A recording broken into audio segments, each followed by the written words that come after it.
இன்னைக்கு புடிச்சிட்டு தான் போறேன், புடிக்கத்தான் வந்திருக்கேன். இன்னைக்கு புடிச்சிட்டு தான் போவேன், யாரு என்ன வந்தாலும் சரிதான்.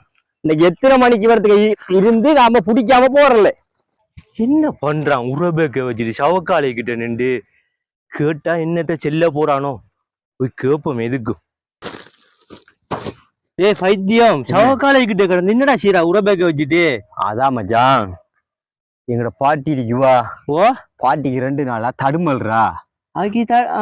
சரியா, அந்த கிழவி ஆவி புடி என்று சொல்லிச்சு.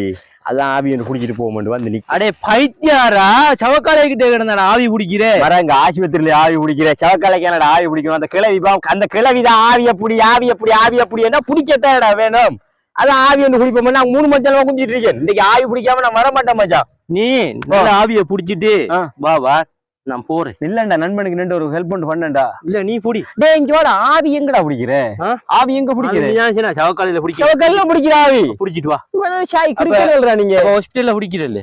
ஹாஸ்பிடல்ல பிடிக்க போடா பைத்தியம் பிடிச்சவனே. நீ புடிச்சிட்டு வா. எது ஆவிய புடி, பேக்ல எடுத்துட்டு வா. ஆவி பிடிக்காம இங்க இருந்து வர மாட்டேன் மச்சான். நீ வராது. என்ன லூசனை போல ஆச்சிட்டு போறான். எந்த பாட்டிக்கு என்ன ஆவி பிடிக்கணும்னு? ஆவி பிடிக்கதானே நான் வந்து.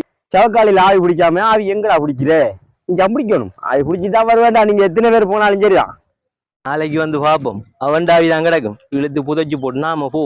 இன்னும் லூசிடா, இங்க இருந்தா வரி தெரியாது எல்லாம்.